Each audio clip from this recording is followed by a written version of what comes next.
નમસ્તે વિદ્યાર્થી મિત્રો, હું છું ભાર્ગવ લાઠિયા અને સ્વાગત છે તમારું ફરી પાછું આપણી આ એજ્યુકેશનલ એક્સપર્ટ યુટ્યુબ ચેનલ ઉપર.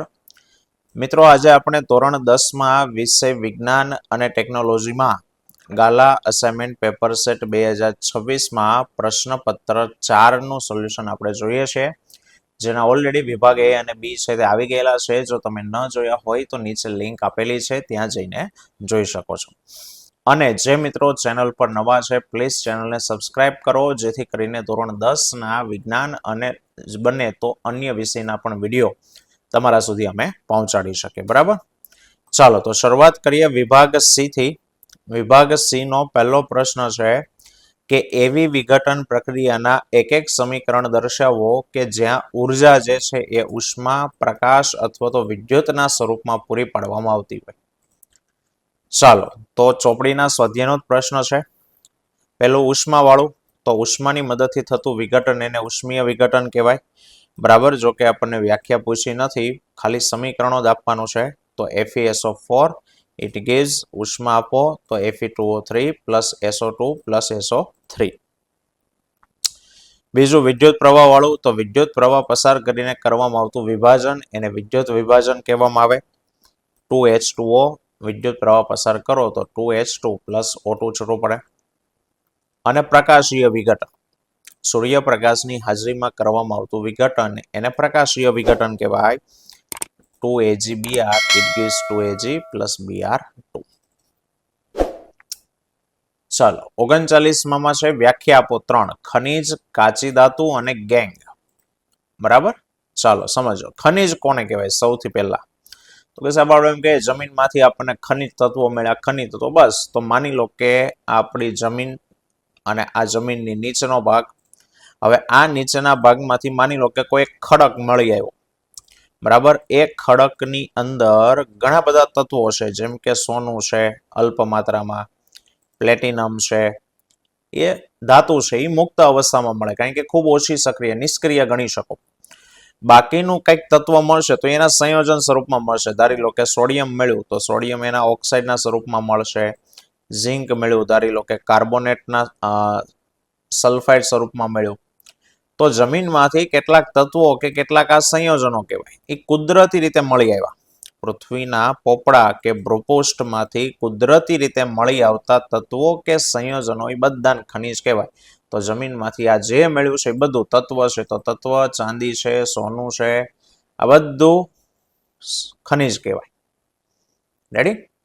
હવે કાચી ધાતુ શું છે? અયસ્ક. અયસ્ક એટલે કાચી ધાતુ. કાચી ધાતુ માટે બીજું નામ આપ્યું છે અયસ્ક, અથવા તો અંગ્રેજીમાં કહેવાય ઓર. ઓર એટલે ORE.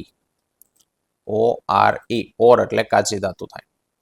હવે સાહેબ આપણને જે આ ખનિજ જમીનમાંથી તત્વો મળ્યા છે, તત્વો સંયોજન બધાને ખનિજ કીધું. હવે એમાંથી ધારી લો કે કોઈ એક ખનિજ જાજુ છે, મીન્સ કે કોઈ એક તત્વ વધારે પ્રમાણમાં છે. ચાલો માનો કે આપણે ઉદાહરણ લઈએ કે આમાંથી સોડિયમ ઓક્સાઇડનું પ્રમાણ જાજુ છે. રેડી? સોડિયમ ઓક્સાઇડ ખનિજ જ છે. તો આ બધા જે ખનિજો મળી આવ્યા, કારણ કે તત્વો કે સંયોજન એને ખનિજ કહેવાય. હવે એ તત્વ કે સંયોજનમાં એક આ સોડિયમ ઓક્સાઇડ જાજુ છે, તો બાકીના ખનિજોમાંથી એને તમે સોડિયમ ઓક્સાઇડને છૂટું પાડો, એમાંથી સોડિયમ છૂટું પાડો, અને એને પછી વેચા પછી તમને નફો થવો જોઈએ, ફાયદાકારક રહેવું હોય. તો જો કીધું છે કે જે ખનિજમાં વધુ પ્રમાણમાં કોઈ ચોક્કસ ધાતુ હોય, કોઈ એક તત્વ એવું છે કે જેમાં વધુ પ્રમાણમાં હોય, અને તેનું નિષ્કર્ષણ કરવું એટલે કે એને છૂટું પાડવું જો ફાયદાકારક રહેતું હોય, બરાબર, તો તે ખનિજ એને તે ધાતુની કાચી ધાતુ કહેવાય. તો આ જે ખનિજ હતી સોડિયમ ઓક્સાઇડ, એ સોડિયમ ઓક્સાઇડ એને કાચી ધાતુ તરીકે ઓળખાય. કોની? તો કે સોડિયમની. અને ગેંગ એટલે અશુદ્ધિ, કે સાહેબ જમીનમાંથી પૃથ્વીના પોપડામાંથી જે કાચી ધાતુ મળી આવે છે, એમાં જે તે તત્વ એકલું હશે નહીં. એમાં વધુ માત્રામાં માટી, રેતી અને બીજા અનિશ્ચનીય પદાર્થો અશુદ્ધિના સ્વરૂપમાં હશે. તો આ જે બધી અશુદ્ધિ છે એ અશુદ્ધિને શું કહેવાશે? ગેંગ કહેવાશે. બરાબર, ચાલો 40મો છે સક્રિયતા શ્રેણીમાં મધ્યમાં રહેલી ધાતુનું નિષ્કર્ષણ સમજાવો. બરાબર, 3 માર્ક્સ માટે આઈએમપી પ્રશ્ન. તો કે સક્રિયતા શ્રેણીમાં પહેલા તો મધ્યમાં રહેલી જે ધાતુઓ છે, જેવી કે લોખંડ, લેડ, ઝિંક, કોપર, એ મધ્યમ સક્રિયતા ધરાવે. આ ધાતુ કુદરતમાંથી નોર્મલી બે રીતે મળી આવે, કાં એના સલ્ફાઇડ હોય, કાં એના કાર્બોનેટ, ત્રણ રીતે, અને ઓક્સાઇડના સ્વરૂપમાં મળી આવે. પણ નોર્મલી કીધું છે, નોર્મલી એના સલ્ફાઇડ હોય, કાર્બોનેટ હોય અને ઓક્સાઇડ પણ હોઈ શકે. પરંતુ ધાતુને તેના સલ્ફાઇડ કે કાર્બોનેટમાંથી મેળવવા કરતા તેના ઓક્સાઇડમાંથી એને સરળતાથી મેળવી શકાય. કેમ? તો કે ધાતુના સલ્ફાઇડ છે, ધારો કે ઝિંક સલ્ફાઇડ છે, ઝિંક કાર્બોનેટ છે, એમાંથી ધાતુને છૂટી પાડો એની કરતા જો એનો ઓક્સાઇડ હોય તો ઓક્સાઇડનું સીધું રિડક્શન થઈ જાય. બરાબર? એટલે ધાતુને તેના સલ્ફાઇડ કે કાર્બોનેટમાંથી મેળવવા કરતા ઓક્સાઇડમાંથી સરળતાથી મેળવી શકાય. અને એટલે સાહેબ એમાંથી ધાતુ છૂટી પાડતા પહેલા એનું રિડક્શન કરતા પહેલા જે ધાતુના સલ્ફાઇડ હોય કે કાર્બોનેટ હોય એમાં શું બનાવવા જોઈએ? તો કે ઓક્સાઇડ બનાવવા જોઈએ. હવે સલ્ફાઇડ કે કાર્બોનેટમાંથી ઓક્સાઇડ મેળવવા માટેની બે રીતો છે, જેમાં એકને કહેવાય ભૂંજન. આ ભૂંજન કેલ્સિનેશન આઈએમપી છે, યાદ રાખજો. બરાબર? ભૂંજનની વ્યાખ્યા, ભૂંજન શું છે? એક પ્રક્રિયાનું નામ છે ભૂંજન. શું કરવામાં આવે? તો કે સલ્ફાઇડ યુક્ત કાચી ધાતુ હોય, જેમ કે અહીંયા ઉદાહરણ ZnS સલ્ફાઇડ છે. સલ્ફાઇડ યુક્ત કાચી ધાતુ એને વધુ પડતી હવાની હાજરીમાં એને ગરમ કરો. જો હવાની હાજરી એટલે પ્લસ ઓક્સિજન, ગરમ એટલે ઉષ્મા, તો એમાંથી એના ઓક્સાઇડ બની જાય. લીધું તો તમે સલ્ફાઇડ, એને હવાની હાજરીમાં ગરમ કરો તો એમાંથી સલ્ફાઇડમાંથી ઓક્સાઇડ બની જાય. આ પ્રક્રિયાને ભૂંજન કહેવાય. સમીકરણ ZnS + O2 ગરમ કરો તો ZnS માંથી ZnO અને SO2 છૂટો પડી જાય. તો સલ્ફાઇડમાંથી ઓક્સાઇડ બની ગયા. હવે કેલ્સિનેશન, તો કે કેલ્સિનેશન કોના માટે વપરાય? કાર્બોનેટ યુક્ત કાચી ધાતુ માટે વપરાય. તો કે કાર્બોનેટ યુક્ત કાચી ધાતુ એને મર્યાદિત હવાની હાજરીમાં, એટલે મીન એકદમ ઓછી હવા, એટલે લેવાની નહીં. અહીંયા જો સમીકરણમાં +O2 બતાવવાનું નહીં. બરાબર? કાર્બોનેટ યુક્ત તો ZnCO3 કાર્બોનેટ યુક્ત ધાતુ એને મર્યાદિત હવાની હાજરીમાં સખત ગરમ કરો. જો ઉષ્મા લખ્યું છે ડેલ્ટા, જીને મૂકી શકો. ગરમ કરતા ધાતુના ઓક્સાઇડ બનવાની ક્રિયા એને કહેવાય કેલ્સિનેશન. ZnCO3 ગરમ કરો, એમાંથી ZnO બની જાય, CO2 છૂટો પડી જાય, અને કહેવાય કેલ્સિનેશન. ચાલો, અહીંયા જે ઓક્સાઇડ મળ્યો, હવે એમાંથી ધાતુ છૂટી પાડવા માટે એનું રિડક્શન કરવાનું. કે આ ધાતુના ઓક્સાઇડનું કાર્બન જેવા રિડક્શન કરતા વડે જો એનું રિડક્શન કરવામાં આવે તો એમાંથી ધાતુ મળી જાય. જેમ કે ઝિંક ઓક્સાઇડ, એનું કાર્બન હારે ગરમ કરશો, ડેલ્ટા લખવું જરૂરી છે અહીંયા, તો એમાંથી ઝિંક છૂટી પડે. ZnO + C, it gives Zn + CO. Ready? તો આ થઈ ગયું મધ્યમ સક્રિયતા ધરાવતી ધાતુનું નિષ્કર્ષણ. ચાલો, પછી 41મો પ્રશ્ન છે, ચેતાકોષની આકૃતિ દોરો અને એના કાર્યનું વર્ણન કરો. તો જોઈ લો, અહીંયા ચેતાકોષ. હવે એમાં કઈ રીતના ઉર્મિ વેગનું વહન થાય બધું બતાવવાનું છે. તો સૌથી પહેલા શરીરમાં ઉર્મિ વેગ ક્યાંથી પસાર થાય?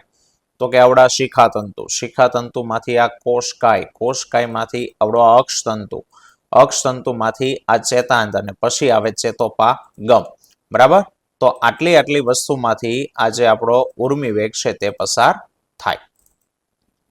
તો પહેલો મુદ્દો એ લખી દીધો કે શરીરમાં ઉર્મિ વેગ શિખાતંતુ, કોષકાય, અક્ષતંતુ, ચેતાંત અને ચેતોપાગમમાંથી પસાર થાય છે. હવે સૌ પ્રથમ આ ચેતાકોષ કઈ જગ્યાએ આવેલો છે? તો કે આપણા શરીરના સંવેદી અંગો, એટલે કે આંખ, નાક, કાન, જીભ અને ત્વચા, આ 5 આપણા સંવેદી અંગો છે. એ સંવેદી અંગોની ઉપર આવેલા હોય સંવેદના ગ્રાહી એકમો. જેમ કે નાક અંગ, નાકમાં આવ્યું છે ધ્રાણગ્રાહી એકમ. કાન અંગ, એમાં આવ્યું છે શ્રવણગ્રાહી એકમ. તો અંગો, એમાં એકમો આવ્યા છે, અને આ એકમોની સપાટી ઉપર ચેતાકોષ રહ્યો છે. એટલે ધારી લો કે મારો હાથ ગરમ વસ્તુ નડે તો હાથ ઉપર ત્વચા એ સંવેદનાગ્રાહી અંગ થયું. એની ઉપર આવ્યા છે સંવેદનાગ્રાહી એકમો. એની ઉપર આવેલો ચેતાકોષ, એ ચેતાકોષના શિખાતંતુને ઉત્તેજના મળે. જે ગરમી લાગી છે તો નાકમાં સુગંધ ગઈ છે તો એની માહિતી, કાનમાં અવાજ ગયો, આંખમાં પ્રકાશ ગયો, મોંમાં ખોરાક મૂક્યો, એનો સ્વાદ આવ્યો જીભને, એ તમામ માહિતી તે જગ્યાએ આવેલા ચેતાકોષના આ શિખાતંતુઓ, પાતળા દોરા છે ને, એને માહિતી મળે. હવે સાહેબ એ શું કરશે? તો કે માહિતીને એને ત્યાંથી આગળ લઈ જવાનું છે. પણ કેવી રીતના લઈ જાય? તો એક પ્રકારે વિદ્યુત પ્રવાહના સ્વરૂપમાં. એટલે S અને રાસાયણિક પ્રક્રિયા થાય. અને રાસાયણિક પ્રક્રિયા થઈ અને વીજ ઉર્મી વેગ એટલે કે વિદ્યુત આવેગ છે તે ઉત્પન્ન થાય. અને આ વીજ ઉર્મી વેગ એ ક્યાંથી? તો કે સાહેબ શિખાતંતુ પાસે પ્રક્રિયાથી ઉત્પન્ન થયો. તો શિખાતંતુમાંથી કોષકાય, કોષકાયમાંથી અક્ષતંતુ, અક્ષતંતુમાંથી પસાર થઈ અને અંતે ચેતાંત સુધી પહોંચે. સાહેબ હવે તો કે હવે એને આગળ લઈ જવું છે, પણ આની પાછળનો જે બીજો ચેતાકોષ હોય, આ એક ચેતાંત પૂરો થાય ને પાછળનો બીજા ચેતાકોષ એકબીજાને જોઈન્ટ નથી. તો શું થાય? તો કે સાહેબ પાસેના જે બે ચેતાકોષો હોય એની ગોઠવણીમાં એક ચેતાકોષનો ચેતાંત એટલે અહીંયા, અને એની પછી જે બીજો ચેતાકોષ શરૂ થાય એ બીજા ચેતાકોષના શિખાતંતુ, અહીંયા શિખાતંતુ, એની વચ્ચે એક જગ્યા હોય, એ જગ્યાને કહેવાય ચેતોપાગમ. બરાબર? તો હવે થશે એવું કે આ ઉર્મી વેગ જ્યારે એક કોષના ચેતાંત સુધી પહોંચે ત્યારે ત્યાંથી એક ખાસ પ્રકારના રસાયણ મુક્ત થાય. ઉર્મી વેગ જ્યારે અક્ષતંતુના ચેતાંત સુધી પહોંચે ત્યારે તેના છેડા પાસેથી ચેતા રસાયણ મુક્ત થાય. એનું નામ છે. એ રસાયણ પેલો ચેતોપાગમને પાર કરે અને ચેતોપાગમ પાર કરી અને બીજા ચેતાકોષના શિખાતંતુમાં ફરી પાછો ઉર્મી વેગ ઉત્પન્ન કરે. અને આવી રીતના ઉર્મી વેગ એક ચેતાકોષથી બીજા અને અંતનો જે ચેતાકોષ હોય ને એ આપણા સ્નાયુ હારે કે ગ્રંથિની હારે જોડાયેલો હોય, ત્યાંથી માહિતી મગજ સુધી પહોંચી જાય. ચાલો 42મો છે ગર્ભધારણ અટકાવવા માટેની 3 પદ્ધતિનું વર્ણન કરો, જેને અંગ્રેજીમાં કોન્ટ્રાસેપ્ટિવ પદ્ધતિ પણ કહેવાય. બરાબર? અથવા તો વસ્તી નિયંત્રણ માટેની રીતો પણ કહેવાય. તો કે જાતીય સમાગમ દરમિયાન હંમેશા ગર્ભધારણની સંભાવના રહે છે. તો આ ગર્ભાવસ્થાને અટકાવવા માટેની અનેક રીતો શોધાઈ છે, જેની મદદથી માનવ વસ્તીને નિયંત્રણમાં રાખી શકાય. જેમાં 3 રીતોમાં એક છે યાંત્રિક અવરોધ. અવરોધ એટલે નડતર રૂપ, કે સાહેબ ગર્ભ ત્યારે બનશે જ્યારે શુક્રકોષો દ્વારા અંડકોષોનું ફલન થશે. બરાબર? પણ જો સાહેબ ફલન જ ન થવા દઈએ, આપણે શુક્રકોષોને અંડકોષો સુધી પહોંચવા જ ન દઈએ, એના માર્ગમાં કંઈક અવરોધ મૂકી દઈએ નડતર રૂપ, તો શુક્રકોષ અંડકોષ સુધી જશે નહીં, ફલન થશે નહીં. બરાબર? તો ગર્ભ નહીં બને, યુગ્મનજ નહીં બને, એમાંથી ભ્રૂણ ગર્ભ બનશે નહીં. તો આ પદ્ધતિમાં શું કરવામાં આવે છે? તો કે પુરુષમાં શિશ્ન પર નિરોધ અથવા તો સ્ત્રીમાં યોનિ માર્ગના પડદા છે તે પહેરવામાં આવે, જેના કારણે શું થાય? તો કે શુક્રકોષોને અંડકોષો સુધી પહોંચતા અટકાવી શકાય. બરાબર?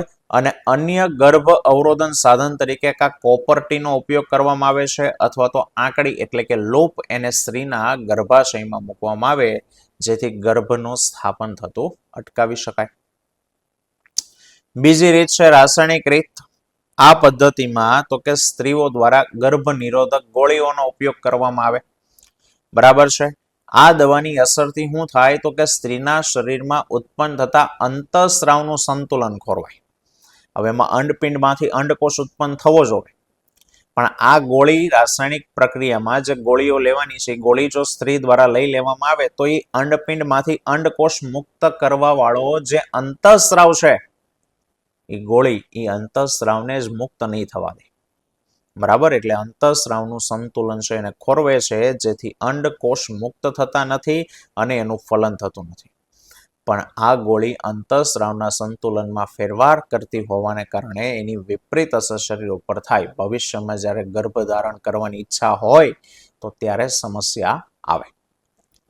સ્ત્રીઓમાં નોર્મલી 2 પ્રકારની ગોળીઓનો ઉપયોગ થાય છે. એક મોં દ્વારા લેવામાં આવતી ગોળી, જે રેગ્યુલર આપણે દવા પીએ એની જેવી, અને બીજી માની લો કે સાહેબ ફલન થઈ ગયું છે, ફલન થઈ ગયું, બરાબર, અને હવે ગર્ભાવસ્થાને દૂર કરવી છે, તો બીજી ગોળી જે યોનિ માર્ગની અંદર મૂકવામાં આવે ગોળીઓ, બરાબર, જેની મદદથી ડાયરેક્ટ ફલન થયેલો જે અંડકોષ છે, ફલિતાંડ છે, એ દૂર છે તે થઈ જાય. અને ત્રીજી છે શસ્ત્રક્રિયા. શસ્ત્રક્રિયા એટલે કે ઓપરેશન, નસબંધી. પુરુષોની અંદર શુક્રવાહિનીને કાપી અને બાંધી દેવામાં આવે. બરાબર? જેને નસબંધી કહેવાય, અંગ્રેજીમાં એને વાસેક્ટોમી તરીકે ઓળખાય. અથવા તો સ્ત્રીઓમાં અંડવાહિનીને કાપી અને બાંધી દેવામાં આવે છે, જેથી અંડકોષ ગર્ભાશય સુધી પહોંચી શકે નહીં. આને કહેવાય ટ્યુબેક્ટોમી. અને બંને સ્થિતિમાં અંડકોષનું ફલન થતું નથી અને શસ્ત્રક્રિયા ભવિષ્ય માટે સંપૂર્ણ સુરક્ષિત છે. જરૂર પડે ત્યારે ફરી પાછું વાહિનીઓ જે બાંધી છે એને ખોલાવી પણ શકાય, પરંતુ સાવચેતી વગર થયેલી આ શસ્ત્રક્રિયાથી ચેપ અને અન્ય સમસ્યાઓ થઈ શકે છે. ચાલો 43મો છે લિંગી પ્રજનન એ અલિંગી પ્રજનનથી કેવી રીતે ભિન્ન છે? ભિન્ન. અને અલિંગી પ્રજનનની મર્યાદા જણાવો. તો કે જ્યારે એક જ પિતૃ દ્વારા પ્રજનન કોષો વગર નવા સજીવનું નિર્માણ થાય તો એને અલિંગી પ્રજનન કહેવાય. એક જ સજીવની જરૂર પડે અને એક સજીવ નર કે માદા કાંઈ ના હોય, એક જ સજીવ, એમાં પ્રજનન કોષો ઉત્પન્ન ન થતા, એની વગર નવો સજીવ બને તો એને કહેવામાં આવે અલિંગી પ્રજનન. જ્યારે એવી પ્રજનન પદ્ધતિ કે જેમાં નવા સજીવના નિર્માણ માટે નર અને માદા બંને સજીવો સંકળાયેલા હોય અને એના જનન કોષો પણ જરૂરી હોય તો એને લિંગી પ્રજનન કહેવાય. હવે અલિંગીની મર્યાદા શું છે? તો કે અલિંગીની મર્યાદા એ છે કે ભાઈ સંતતિને વારસામાં એક જ પિતૃના લક્ષણ મળે. કારણ કે એક જ પિતૃમાંથી બને છે, એક જ પિતૃમાંથી બને તો એકના જ લક્ષણો આવે. બીજું તો કે એમાં વિવિધતા સર્જાતી નથી, ભિન્નતા નથી આવતી. જેવો પિતૃ એવો જ નવો સજીવ હોય. જ્યારે લિંગી પ્રજનનથી બન્યા હોય એમાં ભિન્નતા આવે, નવાપણું આવે, જુદાપણું આવે. ત્રીજી મર્યાદા કે તેમાં બાળ સજીવોનું નિર્માણ ઝડપથી અને મોટી સંખ્યામાં થાય છે, એનાથી સ્પર્ધા વધે છે. વસ્તી નિયંત્રણ થઈ શકતું નથી, કારણ કે એક જ સજીવમાંથી નવો સજીવ બને છે તો અનલિમિટેડ જેટલા બનો એટલા બની શકે. જ્યારે લિંગી પ્રજનનમાં વસ્તી નિયંત્રણ થાય, બે સજીવોની સહમતિથી પ્રજનન થાય. જો બંને સહમત ન હોય તો પ્રજનન ન થાય તો વસ્તીમાં વધારો ન થાય. અને વસવાટનું જે સ્થાન છે એ ઝડપથી ભરાઈ જાય. તો આ મર્યાદા. ચાલો 44મું છે ગોલીય લેન્સના સંદર્ભમાં આ શબ્દો સમજાવો. લેન્સના સંદર્ભમાં વક્રતા કેન્દ્ર, મુખ્ય કેન્દ્ર અને કેન્દ્ર લંબાઈ. ચલો વક્રતા કેન્દ્ર. તો કે લેન્સની વક્ર સપાટી જે પોલા ગોળાના ભાગ સ્વરૂપમાં હોય એ પોલા ગોળાનું કેન્દ્ર એને લેન્સનું વક્રતા કેન્દ્ર કહેવાય. બરાબર, આપણો બહિર્ગોળ લેન્સ હોય તો એ બહિર્ગોળ લેન્સ આ પ્રમાણે હોય. આ બે સપાટી. તો ધારી લો કે સાહેબ આ પહેલી સપાટી કોઈ એક ગોળાનો ભાગ છે, આ બીજી સપાટી બીજા ગોળાનો ભાગ છે.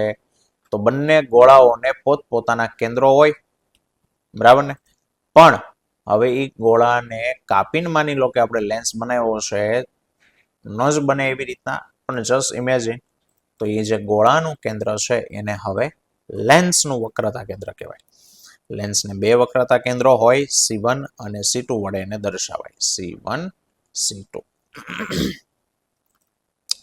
ચાલો મુખ્ય કેન્દ્ર કોને કહેવાય?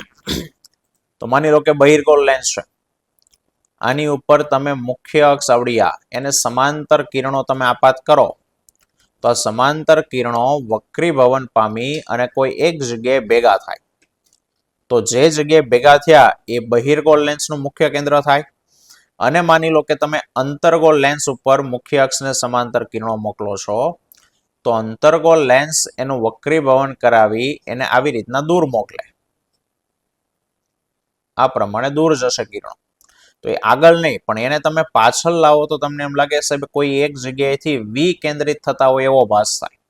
તો વ્યાખ્યા: મુખ્ય અક્ષને સમાંતર આપાત થતા કિરણો બહિર્ગોળ લેન્સ દ્વારા વક્રીભવન પામીને કોઈ એક બિંદુએ કેન્દ્રિત થતા હોય, અથવા જો અંતર્ગોળ લેન્સ હશે તો વક્રીભવન પામી કોઈ એક બિંદુએથી વિકેન્દ્રિત થતા હોય એવો ભાસ થતો હોય તો એ બિંદુ એને લેન્સનું મુખ્ય કેન્દ્ર કહેવાય.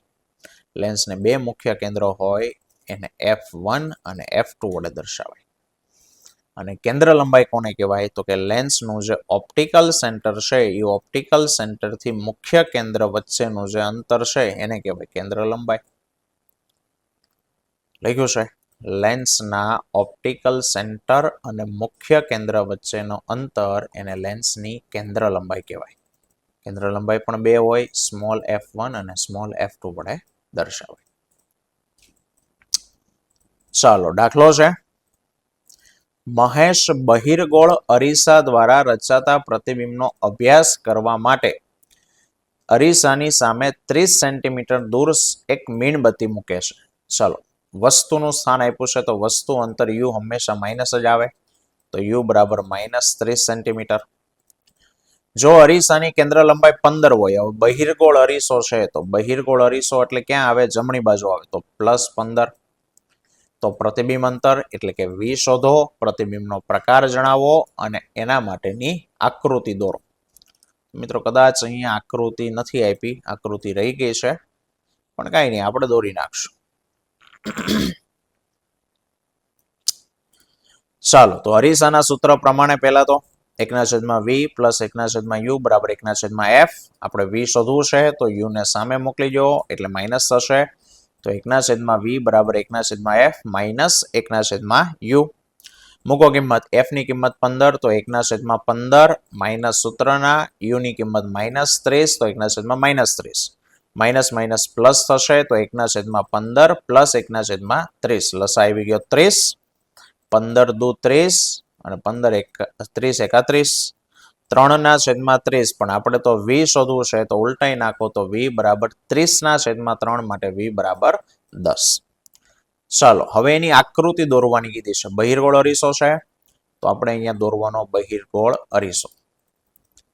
ચાલો, મુખ્ય અક્ષ અહીંયા એનું ધ્રુવ P, મુખ્ય કેન્દ્ર F, વક્રતા કેન્દ્ર C.